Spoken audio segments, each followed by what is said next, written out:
Well, hi there, everybody over there in Facebook land. And I guess this is also going to my YouTube channel. I am so excited about this next guest. First of all, she is my first female person that I'm going to be interviewing. So I'm so pleased. We seem to have had a run of males, amazing males, I might add. Traci, gosh, what can I say about Traci? So many things. First of all, she is an amazingly talented person, but she also has the biggest heart. She welcomed me to Colorado when I had nowhere to go on Christmas Eve and opened her heart to me, and we had the best time. She's a former US cycling champion. She has then segued into being an incredibly well-known body language expert, and she's also very, very, very good at fraud. She's a fraud expert. So with no further ado, I'm going to bring Traci on and we're going to talk lots of amazing things. And also stay tuned because she has done something quite amazing in lockdown, and we'll share that a little bit later on. So let's bring her on. Traci, hey there. Can you hear me? I can. How are you? It's good to see you. That's really interesting. What is going on? Uh-oh. Let's see. Can you hear me? Let's see what's happening with my microphone. I can hear you. Definition camera.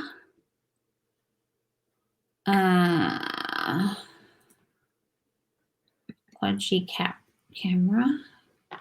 Oh no. Uh-oh, we lost you. Not working. FaceTime high definition.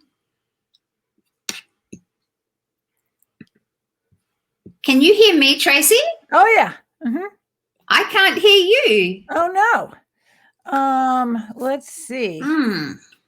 Let's see what is wrong here. Camera, audio. I'm going to mute you. Now I'm going to unmute you. Say something to me. Check. Checking out. Check. It looks like this shows my mic. I can't even hear myself. This is very weird. Okay, I'm going to take my large screen off and see if that makes any difference.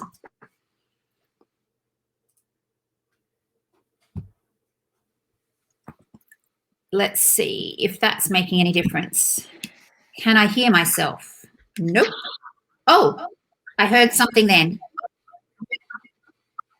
I can hear myself. Do you want to say something, Traci, and I'll see if I can hear you? Check. Yes. So something to do with my larger screen was playing. Oh, don't you love the little technology gremlins when they play tricks on you? Oh, for sure. Yes. Sorry about that. I had it connected to my larger, big screen behind here, and it was doing strange things. So let me just bring up my other little banner down there so that I can have us. Oh, look at that. So fancy. Better. Welcome to the TheInnerGameOfWinning. So you're over there in Colorado, and it's just after 7:30. I'm guessing it's like 7:36 over there right now. 5:30. Yeah, it really is 5:30 here. But the time's really wrong. Oh yeah, of course it is. It's 7:36 over on the East Coast. Oh yes, that is true. Yeah. So let's start at the very beginning. Okay. Because I mentioned the end, how we got to meet. But let's start at the very beginning. So you became this US cycling champion, but collegiate, yes. Mm-hmm. Yeah. So when did you first hop on a bike? I did my first, I think, real ride. I was about 14. And when you say your first real ride, though, but as a kid, did you get? Oh yeah, we were riding all over everywhere all the time. But a ride where I had the cleats and I had the shorts and the whole thing. Yeah, I was about 14. Wow. And what was it that motivated you to compete? You know what? I met a student teacher in 8th grade, and he was really my first coach and helped me out.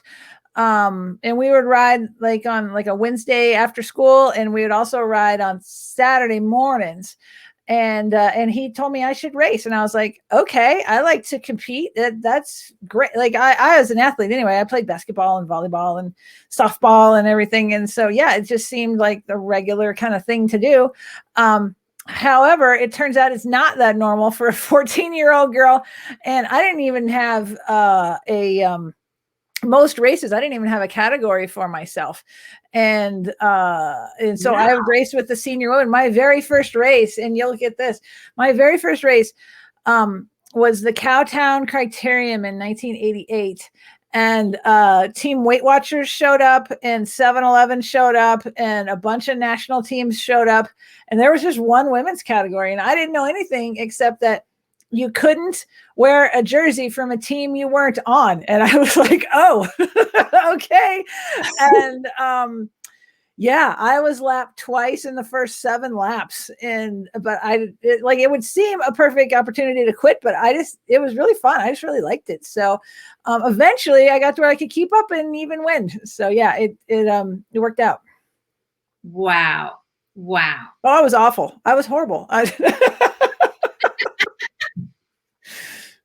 But something obviously inspired you to keep going. So what was that? Oh yeah. I love to ride. It was great. It was great, stress relief after school. I mean, you got freedom. And the thing that I liked about it, I think the most, is that I figured out hard work paid off. In team sports, I don't know that that's always the case. And it doesn't, and I don't want to sound, here's what I like. No one could put me on the bench. Yeah. And I knew in teams, in basketball and volleyball, like I tried really hard and I was good. And I just didn't understand why a lot of times I didn't get the playing time that I knew that I deserved. And in cycling, no one could take that away. I mean, it's entirely up to you. Yeah. I mean, for the most part, you get to higher levels, and then it turns out people can take that away. But because but you just don't go to the race at all. That's the difference. It's not about just playing a quarter or a few baskets or whatever. It's just a different deal. So because this, a lot of this show is under the umbrella of what the inner game is, I'm curious to hear. So, you got lapped so many times in that first competition that you were in. So what's going on in your head, and what was it that actually caused you to go, well, I got thrashed. However, I still want to do this? I don't have a good answer. I just thought it was awesome. I thought it was so cool. And I had watched the Tour de France on TV and the Giro d'Italia, and I watched Andy Hampsten and Greg LeMond. And it was just, the way they do it on, how it is in the States, it's different in Europe and probably in Australia. It's so romantic, and there's the music and there's the wine and cheese along the route. And I was just like, I saw it, and that's not the way it is. Like, it's totally not the way it is. But I was like, that's for me. I think I just thought it was great, and no one could. Like I said, I could go out for as long as I wanted on my bike and work hard and get the payoff, because I got better, as I went. Mm-hmm. And I think I just always knew I could do it, and I could do better than I was doing the first few races that I entered, because it was pretty horrible. So then you get to college, and what happened there? Well, before I got to college, I actually was invited to be on Team USA on the U.S. junior team. And I spent most of my senior year at high school, quite a bit of my senior year, up at the Olympic Training Center here in Colorado Springs. And I knew that I didn't want to go back to Dallas. And so I wanted to race collegiately, and I did really, really well in college here at the University of Colorado. And I still live in Boulder. So I was doing that, and I was racing local races, but also different pro tour races at the same time. And just doing everything that I could do. And it was really the primary focus of my life, for better or worse. So, some days it was better. Some days it was worse. Like, it's great when you win a race, and it's not good when you get hit by a car, but I just got to keep going, because like not doing that for whatever reason was just not an option. Like, I never thought about quitting. And I know my parents wanted me to quit, when you get ran over here and there. And that was, it just didn't seem like an option to quit. It was like, I feel like I saw a path. Like, I saw a path to be the best in the world. Because in cycling, when you race, the Olympics aren't far away. They're not. It's not like basketball or like some different sports that maybe have deeper fields and they're more commonplace and things like that. Like, you want to go to the Olympics? I mean, there's politics involved, but you can go to the Olympic trials and you can give it your best shot. And I think I saw a path to that early, and I just thought it was cool and it was different. And I'm not one to follow the crowd, and all the petty stuff going on, around me at school and stuff. It wasn't my thing, and I just put all my energy into bike racing. It's interesting, because I know we had conversations when we finally met and had a really deep conversation. I went, wow, my dad was an Australian cycling champion. Yeah. He was a sprinter, but he was the type of man that talk about, the inner game of winning. He had this steel determination as well, because his mates used to tease him. I think I shared this story with you. And they'd say, oh, you're only up for a sprint. So he'd go out and win a road race just to prove them wrong. Well, you know what I did the other day?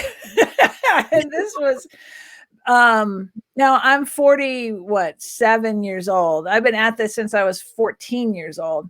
And, I've done road, I've done track, I've done mountain bike. I've played around on a BMX track, but that's kind of been about it. And I went down to Houston, and my nephew is racing BMX. My brother has him racing. And there was a big race in town. And so, being my normal overconfident self, I said, oh, great, I want to do that. You think there's an old ladies category? And it turns out there was. And I had my brother's bike, but I didn't have a helmet or gloves. I didn't have racing leathers. I had nothing. And so I'm in jeans and a pullover top, and I go out to the race course with everybody. And I'm like, great, if I can find a helmet and some gloves out here to borrow, I'll do it. Right. And a part of me was hoping that I wouldn't be able to find that stuff. But we did, and I got up on the start gate, and off we went, and I ended up second in this big regional race. and these girls weren't that nice. Like, they, because I'm out there. I do not care. The only thing I don't want to do is crash. And like, I'm clear. I know what my limits are. I've been at my best. I know what it's like to be the top of the world. And a BMX regional race in Houston is not on that caliber at all. But they're giving me their resumes and all that, trying to make. And I'm like, look, I do not care how many times you've been to the Grands. Guess what? I went to the Grands with my brother when I was probably 13 years old, and which was before any of them started racing. And so, they tried to psych you out beforehand. I don't know what they were doing. I didn't care. I could not give two rips what they said. I was like, great, I'm just here to race. And you know what? I ended up second. So it was a lot of fun. And tell me something. Have you ever ridden a BMX track before? Oh yeah, when I was young, I did it. But I mountain bike now. It's not that big of a deal. It's there's just a few bumps in the way. Like the way they do the tracks now, it wasn't not a big air thing. And they pretty much keep you on the ground. I knew I could take off from any jump that I wanted to. Wasn't sure about the landing. But but there weren't really any jumps. There are more obstacles you kind of go over. So I kept the rubber on the ground. Hail to you. You're amazing. It was fun. Oh my, do you have it videoed, by the way? I do. I have one video, and it was my last, because you have several rounds that you go, they call them motos. And it was the last one. And it was horrible. It was like I forgot to start. Like everybody like went, and I'm like trying to figure out the start gate because I had done it twice in my life, both that day.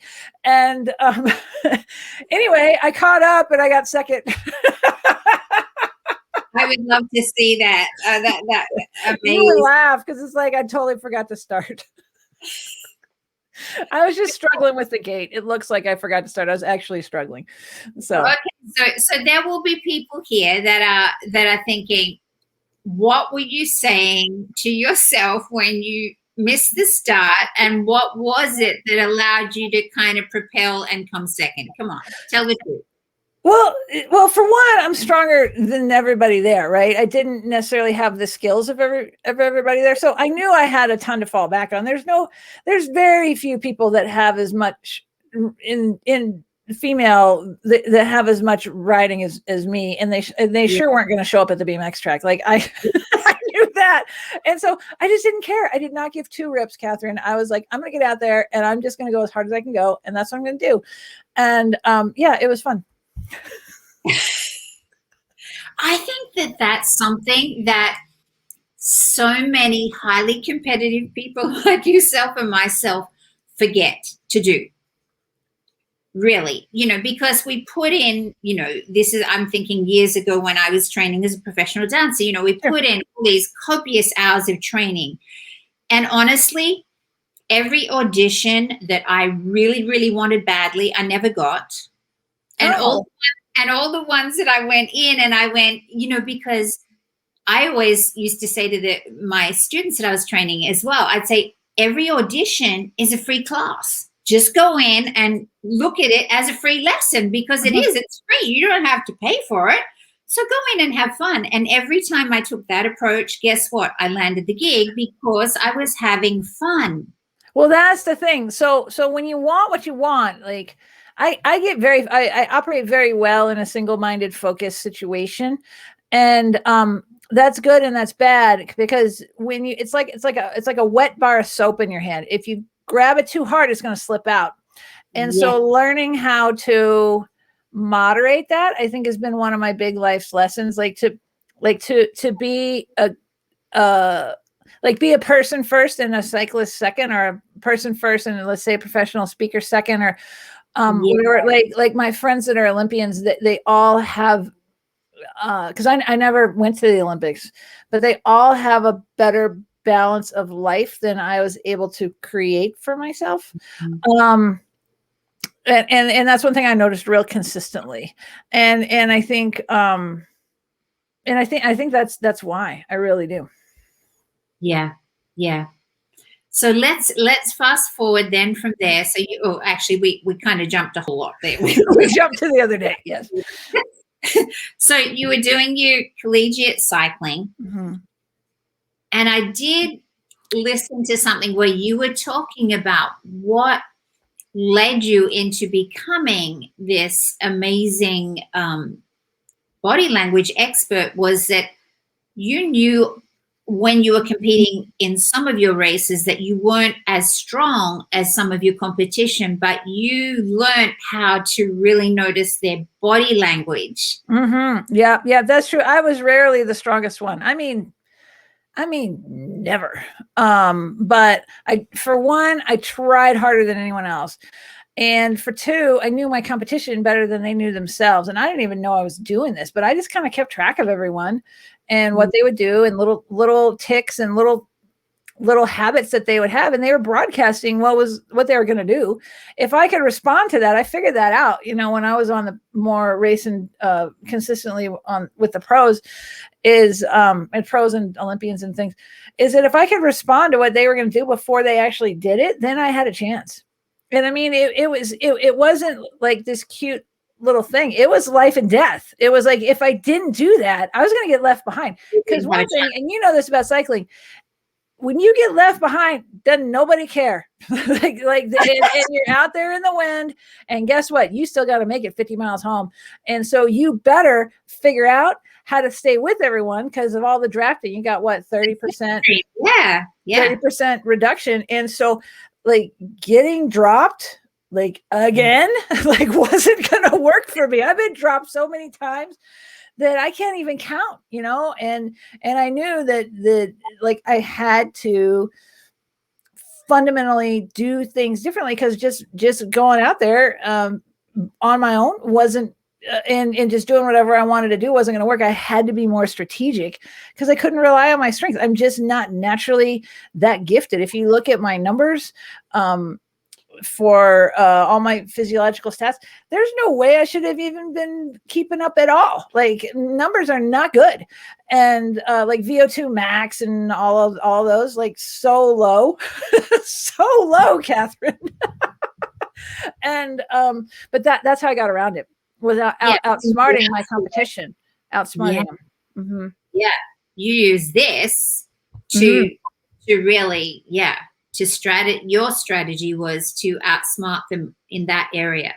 Mm-hmm. Yeah, I had to. There was no choice. There was no other choice. It wasn't, it was a decision about do you want to even do this or not? Like, and it was fun for me. Like, it was totally fun to do that and play the game that really nobody else was playing, I don't think.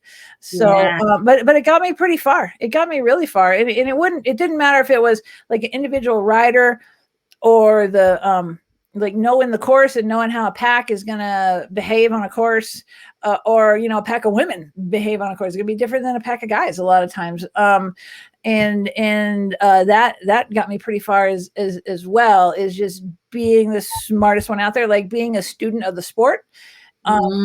Is I think key, like knowing everything I can about tactics and strategy and those kind of things is really what I dove into, and that's what propelled me.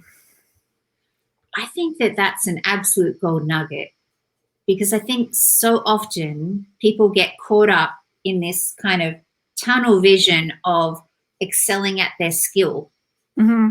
They don't look at the bigger picture of the whole sport that they're involved in, or the whole performing art that they're involved in, and really understanding the bigger picture. Well, it's true. And I'm really big on the history of the sport, history of cycling. And there's a surfing movie about that, where basically it's same kind of concept where the and I can't remember the name of it, and I'm sorry, but the master guy, he won't let his student have a new fancy board. Like he had to have an old wooden board, and he had to perfect that, and then he could go to the new equipment, and all of a sudden he was magically amazing, right? Because he had the skills. And so I'm really kind of a purist like that. I'm really big on technique. I'm really big because I coach, not a whole lot recently, but I've coached a lot for years. And I think the way cycling has gone, and I think it's because of mountain biking. I really do, because mountain biking is a very individualistic sport, and people think they can switch back and forth between the two, and some can, but road racing is a team sport, and the technique that you need to do that is super specific to be efficient. And there's really one way to do that, and it's through paying attention to little bitty details so that you can get your power to the bike, because a lot of people are super strong, they can't get their power to the bike, and then if they do get their power to the bike, they think they can power through everything, and you can't do that either. So those little bitty fine details are really what I focus on when I coach people, and so my riders have won like good big races, right? I don't coach as much anymore. It's just not, I don't know what I'm called to do from the universe. I think I have bigger things to accomplish, but I still like to do it, and I love that. I guess technique part of it and the strategy and reading your competition. And when you put that all together, it makes for a rider who's just able to pay attention differently, so that you end up using that information to win. It's so interesting that you tell the story about the surf instructor needing him to use the old board and then the newer board, because when I did point, when I started my point, which I was very, very old, I was like 21. Oh, wow. Outrageously old, because I didn't do my first dance class till I was 13, and at 16, my first ballet class, and I was told I'd never make it, and rah, rah, rah. Anyway, we didn't have toe pads. We didn't have beautiful toe pads, and we didn't have all the different designs of point shoes for all the different styles of feet, especially flat feet like I had. So there are teachers that I have heard of, I think probably more so in Russia than here in Australia, but that do get their students to dance without their toe pads first, so that their feet really harden, and unfortunately they do bleed and they blister and they do all of that. But then by the time that they get used to being able to dance on point without their toe pads, then by the time that they put their toe pads in, it's like, oh, this is easy. Yeah. And technology is great. It really is. And I don't want to say that it's not, but there's something to be said for developing all the skills, like when it's hard, so that when it's easy, you actually excel. And I think, I know it's true with tennis. Like some coaches, they make their players practice with those Stan Smith wooden rackets, and all that. Same concept, right? So if you have the skills, then you'll actually be able to use the new technology. And if not, you just end up sloppy and not developed how you maybe could be. So I always ask everyone that I interview, did you use visualizing as one of your tools in your toolkit? Oh yeah, for sure. And, I struggled with it. I knew I needed to do it, but I struggled with it for a long time. And, I didn't have a lot of good answers on that until I got into neurolinguistics and hypnosis. And, like every now and then before that time, before I really dove into the study that worked, I'd have some results with it, but mostly I was like, not like this is, I guess it's fine. Right. But, yeah, when I figured out how to do it and how to do it right and all the caveats of that, things really changed. Things really changed. What I have found to be true, which is I think what you're referring to, Traci, is that most sports coaches are not trained in NLP, so they don't understand that they're all their different players or their people that they're coaching, are not all necessarily highly visual. So they're going to visualize differently based on their learning style, and they're going to need to tweak their visualizing skills to work with their preferred learning styles. Yes. And yes. And I think there's more to it, because there came for me to be this point where, I'm at the Olympic Training Center and I'm asking questions that the sports psychologist there couldn't answer, and it's not about sports psychology. It's about, and I did get good results with sports psychology, like at the beginning, right? When you just focus on what you want, you start to understand your language and how you speak to yourself and how that creates pictures in your mind. But really diving in to further guide and direct my mind, so the thing of it is that it's not about sports. You think it's about sports. It's not about sports. Because all the junk that you haven't dealt with in your life, you haven't known how to deal with in your life, anger, sadness, fear, guilt, resentment, like all this stuff you hang on to, all that stuff gums up the works, and it will not let your body perform how it possibly can, right? So when you dive in and you get rid of that stuff, which it's not about managing it, it's about fundamentally having different thoughts so that you're not doing that old stuff anymore. The stuff that you don't even know that you're doing. That's the thing. That's the catch to it. You have to be willing to look inside very deeply and understand how you see the world and how you handle things, and change that. I had a coach, and I didn't understand what he was saying to me when he said this, but he said, you can't pull up to the start line of a race and be kidding yourself about who you are and expect to win.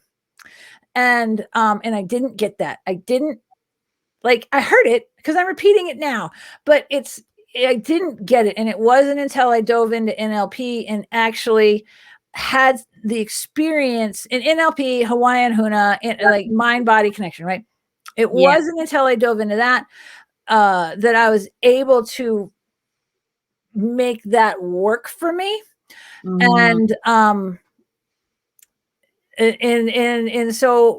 I did. And again, I got to be a better person, not just a better bike racer, right? So there's kind of like two things there, right? It's like kind of different. Exactly. Oh, I'm so glad you said that, because that's the exact work that I do. I dive in and I shine a torch on the things that people don't even realize on a conscious level are running the show. Yeah, totally.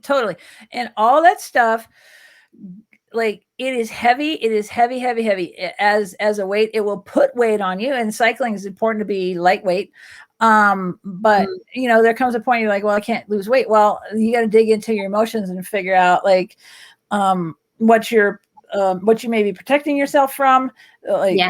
That is having that. Women, especially women, tend to put on protective coating. Oh, totally. Right. Here's the thing. Doesn't make you a bad person.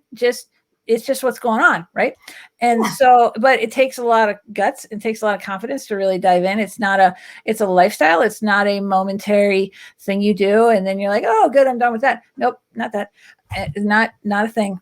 If you want to be, but see, here's the thing. It doesn't matter, Catherine, if it's in sports or if it's in business or whatever, like that's your body going knock, knock. It's your brain going, hey, it's time to deal with something, knock, knock. Right. And, I like to think I'm better at that, and I have the tools to clear that stuff out. That was there, right? But there's always more, and giving yourself the gift of that knowledge, I think, has been probably the most valuable thing that I've done, because I know how to handle myself when emotions are coming up that are bothering me. But more than that is that I know when the emotions are coming up, because most of us don't know, right? Because we're waiting around in the muck and mire that is our mind, having the same thoughts every day, and talking to ourselves the same way every day, and not even realizing what's going on up there, right? And because we're just not taught how to do that. And some people maybe are better at realizing that than I was, right? And good for you. And the key is to understand how to guide and direct your mind so that you're actually not flowing down that neural pathway any longer, and you've created one that works for you. And I just think it's so comical when because I used to work a lot with people on sports performance, and it just got to be to where I think I could do bigger things with the tools. And what was I going to say about that is that I think it's so comical that, because I would talk to like soccer coaches, right? And I'd say, hey, do you need how are your kids doing? Oh, we should be winning. Well, great. You want to do some training with the kids? Oh, we don't have time for that. Well, okay. So you have time to run around and spend 20 hours a week or whatever you do with your kids. And you don't have time, like you're baking a cake. You don't have time to ice it. Like, really? Like this is what you do. And that's the mentality, because the power of the mental training that me and you are talking about is not mainstream. It is not barely understood about what's possible. And and regular psychology does not address what me and you know is possible for human performance. It just, I'm just going to draw a line in the sand. With all due respect to psychologists, sorry, anytime you have to try to think a thought, okay, so Catherine, let's try this. I love you. If I'm going down a hill on my bike with 100 other women around me, I'm on a 4-lane road, taking a hard left onto a 1-lane road at 45 to 50 miles an hour, I do not have time to think about what not to think about. Yeah. You don't. It's the same with a gymnast. You don't have time to think about what not to think about when you're doing a backflip, right? No, yeah. or whatever it is. And I'm getting fired up about this because it pisses me off that this information, like, I toiled and toiled and toiled for years, not knowing this, not figuring this out. And, finally at the end of my career, I did, right? And I feel like so much time is wasted because people don't want to be real with themselves. And so when an athlete decides that they want to actually make a run at being the best in the world, you cannot go without that. And you know what? If there's a few people who are genetic freaks who just do as well as they do in spite of themselves, right? Yes. Good for them. Yeah. Great, right? But most of the people, it is not that way. And there's just way more capacity than what we think we have. Look, I totally agree with everything you're saying. And I have been given this feedback. I have coached a particular person here who in Australia's teams, who is a former dual Olympian basketball player. And he has said to me, what you do, and he's had access to every top sports psychologist in the country, and he said what you do makes sports psychologists look like kindergarten. Oh, totally. Yeah. And here's the thing. I have sports psychologist friends, and it's a good start. It really is. Right. They do serve a purpose. Mm-hmm. However, the diving deep and doing the work that you and I are talking about is just it's a different planet. Oh yeah, totally. It is. And I actually went almost like to a different planet to learn this, because I studied with kahunas in Hawaii. About, energy, like understanding that negative emotions are energy stuck in your body, right? And pain is energy stuck in your body. And how do you start to move that? And how do you, it can be a rough ride. Like, it really can, like, get into that stuff. But it's worth it. It's worth every second. Like, for what it like the results. And it's not instant, it's not snap your fingers, but like when you're ready to change your life, like, and increase your performance. Cause like, I'm not interested in like getting to like being kind of low and then getting to like midline. Like, I'm like, let's start at midline and let's go up here. And that's what that allows you to do. So tell me about, lots of people, did a lot of baking while they were in lockdown. Yeah. You did something entirely different, because you segued from your collegiate cycling into becoming a professional speaker. Mm-hmm. And you've been very much known as the body language expert and the fraud expert. And then along comes this thing called COVID. Yeah. Horrible.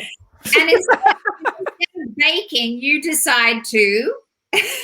I developed a TV series, because I am a body language. I am a body language expert. I help people learn how to spot lies, fraud, and identity theft, which is really a very close cousin to what I was doing on the bike, just watching closer than anybody else is watching, right? Different things I'm looking for now, but like I developed that eye, right? And people tell me these amazing stories about fraud and people who've stolen money. And I just thought, man, this is too good. Like, this is for TV. I just think it is. And so I I developed a TV series called Truth, Lies, and Cover-Ups. We filmed a pilot. I worked with an Emmy-nominated writer out of Hollywood. She's Emmy-nominated for her work on Law and Order. She was an executive at HBO, and she's been a fantastic mentor. She's tough love all the way. And sometimes I have to emotionally prepare myself to call her. It's pretty tough. But anyway, yeah, we shot a pilot. And 5-day shoot, and we're working on selling it in Hollywood right now. And people can find the sizzle reel, or like the trailer. You can find that on my website. It's bodylanguagetrainer.com. With any luck, we'll sell it. We'll be on your TV every Wednesday night at 7 p.m. and have a bunch of these. But I've hidden the tells of fraud, the tells of body language into the story that are accurate, and the story's real. I mean, we Hollywooded it a little bit, right, to make it a little more interesting. But yeah, it's amazing how much you don't see because you're not paying attention. And so it's really based on that. And yeah, truth, lies, and cover-ups. So keep your fingers crossed. It's a good one. It's a good one. And your website has been scrolling along the bottom of the screen so that people can go there and have a little look. I had a look at the trailer and it looks amazing. Yeah, it is amazing. That's why it looks amazing, because it is. It's a great. I turned myself into a spy, and so I appear in the show because it's true crime, but it's scripted, and I appear in the show several times before I reveal myself as an extra, like Alfred Hitchcock would do. And so when you look back at it, you realize I've been watching these people for maybe years, and or as long as the story goes. And then we go back to my hideout and debrief, and it's quite a it was quite interesting to I learned so much putting it together. Because I had my hands in everything. There was not I hired the actors. I did all the scouting for locations. Like I said, I got my writer. Costumes, makeup. I didn't know makeup is different in every scene for actors. Had no idea, right? Learned all that. I borrowed houses. I rented cars. I talked to some friends into acting for free. And all the editing, man, editing is filming's one thing, but if you don't get the edits right, and I mean, it's like a half second here and there and what I came to realize is getting something that's magnetic, that people don't get bored with, is it's thousands of little tiny decisions, tiny decisions. And so I think we got it right. I do. I think we got it right. Well, I've got fingers and toes crossed that it is going to become something on the screen, really. Thank you. All of the time. Now, you had a quote, because I always ask everybody, what is one of your favorite quotes that you feel that the audience would really enjoy? And I'm going to bring it up because this was one that you had said: excuses allow you only to deny the truth and destroy the opportunity. Mm-hmm. Where did this one come from for you? Oh, that came from my coach, Wally, who, Wally was this big cowboy guy and not the kind of guy you'd expect to be a cycling coach. He was up here at the University of Colorado.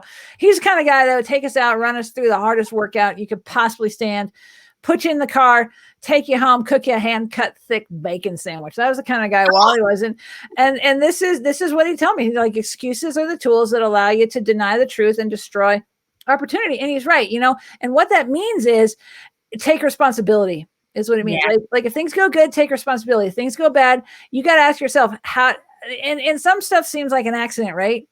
But if you start to act like you're the cause of that, behavior changes, results change. What can I learn from this? And so that I've, it's been years ago, he told me that, and I'm looking for it. You can see me looking because I had it pinned up on my wall, and all he did was print it out big on a piece of computer paper, but I had it for years. I don't know where it went, but yeah, that's the Wally-ism. Well, Wally's so spot on because, unless we take responsibility for our actions, nobody else is going to. We can blame everyone else for not doing something, not for us not achieving our goals, but it's ultimately up to us, isn't it? Oh, well, that's the thing. Yeah. And blame drives me crazy. And I have someone close to me in my life who likes to blame. And it just, I'm over it. I'm like, you know what? No, like this has to stop because it's not working. It's not effective for anybody. And you know what? Just say, let's change. Like, that's okay. Right. And the problem is, we beat ourselves up for one thing or another. And, we're hard on ourselves and hold stuff against ourselves and all this stuff, and like learning to let all that stuff go and just be like, you know what? We're all trying. We're all doing the best we can do. And nobody is perfect. And, if you know better, you do better. So just do better next time. Right. And quit. Learn from the experience. If you stuffed up, if you failed, if you didn't achieve whatever that huge, big, bodacious goal was that you had your heart set on, what did you learn from it? I was talking to my housemate yesterday, or actually not my housemate, a dear friend of mine. Is, her husband is feeling a little bit scared about opening this business because the previous business he'd lost a whole lot of money in. And I'm going, here's the thing, and I say, I demonstrate this on stage. Actually, I get a chair and I say, okay, something happened in your past. It caused a whole lot of pain. But if you don't learn the lesson, you tend to drag that pain with you. And I drag the chair across into my and sit in the chair and here I am in my current reality, bringing all that pain with me. What am I going to keep doing? Creating more of the same. Whereas go back and learn the lesson and cut the cord of the emotional pain, and then go, okay, what did I learn from that? And what can I do differently today? Because otherwise it's just, what is it? What's that wonderful saying? Robert Kiyosaki taught me this one: complete or repeat. Oh, it's true. It's totally true. And, that's the thing is I've made a million mistakes in my business, like every single mistake you can make in my business, and I'm thankful for all of it because now I know it works. Like I know a lot of stuff that doesn't work for sure. Right. And so, yeah. And so that's, that's experience. That's it comes with experience and age and learning and deciding to do something different. And so, you gotta take all that and distill it a little bit, right? It doesn't, just because you failed at one thing doesn't mean you're going to fail at everything. But it also means you got to fundamentally start to make some different decisions, or you will repeat the past, right? And it doesn't matter, like that's for everything. Doesn't matter if you're on a bike or at work or starting a business, or I rolled the dice huge on my TV show, but I thought, you know what, everything that I've done, even if when I've rolled the dice, which has been a couple times, like big with a lot of money, is that it sets, if it doesn't work, it sets me up nicely for the next thing, whatever that is. And so that's kind of the tack I took on it. And plus, I was going to be able to use it in my keynotes at a bare minimum. Yeah. And it kept me from, and it kept me from going crazy during lockdown because I was really low. I mean, I was talking to my husband. I'm like, I don't know if I'm ever going to work again. Like, I don't know what's going to happen here, and I'm like looking at like when you look at it, you're like, man, not even being a barista at Starbucks is workable right now. Like that's, that's just crazy, but things are coming back. Things are coming back for everyone. And I knew that I wanted to be better positioned coming out of the pandemic than going in. And I also knew that there would be a huge opportunity for me somewhere, but I didn't know. I had to keep my eyes open to see it. And I knew that for sure, because that's what happened in the last recession, in the 2008 recession. Is that, I huge opportunities came because of that. So I wasn't like, with the pandemic, I wasn't like, yay, it's a pandemic, right? Because who would be? But I knew there was going to be something. And like when it happened, I was like, there's something here. And that was my thought process, like be better positioned coming out of this, be better positioned. And sure enough, like I have a whole TV pilot. Like who would have thought like a year ago that, that I'd be like talking to Hollywood people, and they're like, yeah, there's something here, so I think it's important to always like when, whether you work for yourself or work for somebody else, like what's the opportunity? And you got to keep asking yourself that, and then to have the confidence to do something about it. That's a whole other thing, right? But that goes back to everything we were talking about before. So in closing, I always ask this question as well. If you had the chance to sit down next to your 14-year-old self, what would you say to her? I'll tell you what I would say. I always thought real success was for other people. And it sounds funny, right? But that because you look in certain people are on TV, or your sports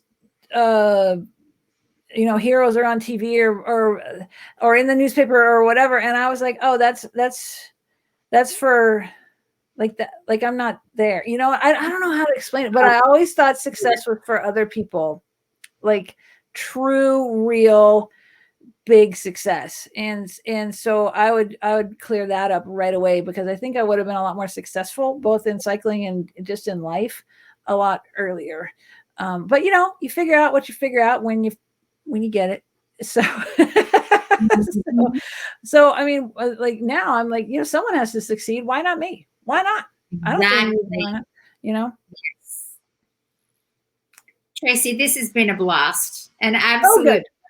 I have loved this, and I could talk to you forever. Maybe we can do it another time as well, because you know what I'd love to do, and I think I have the capacity to do this as well, is it'd be great to bring, if he's willing to, he's probably going to absolutely, what do you call it, wrap me across the knuckles.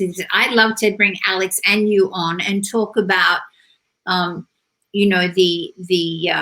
ride that he runs, because that I'm sure that would take a fair bit of having control of your inner mind as well to actually complete that race. Would I be correct in assuming that? Oh, yeah. So Alex, my friend Alex Hearn, he was going to watch tonight. I don't know if he is. Well, I know he said he liked the video, so hoping that he's good. Yeah, he is my brother from another mother, and he runs a ride through his company Biker Pelly Sports, where they go from Fruta to Moab. He takes 90 people on a supported camping trip for 3 or 4 days of riding hard terrain, long days, mountain biking, from, like I said, from Fruta, Utah to Moab. No, wait, Fruta, Colorado to Moab, Utah. And yeah, he's got that thing dialed in, and we're just a lot of fun together, giving each other a hard time about one thing or another. So both on the show sometime. If we can both work on him to come on the show. Oh, it won't be hard. He'll be fine. Cool. And this has been awesome, and I can't wait to give you a real hug, but here's one, a virtual. Yes, absolutely. Yeah. Thank you so much for having me. Oh, you're amazing. And please check out her website. Go have a look at YouTube and the amazing what do you call it, the first one, the pilot. The sizzle reel. Yeah, check out my sizzle reel. It's on my YouTube channel. Just look up Traci Brown Body Language. It'll come right up. And also, if you're looking for a body language expert and speaker, whether it's virtual or in person, she's your person. Yep, so, call me. Thank you. Love you. Love you too. End the broadcast.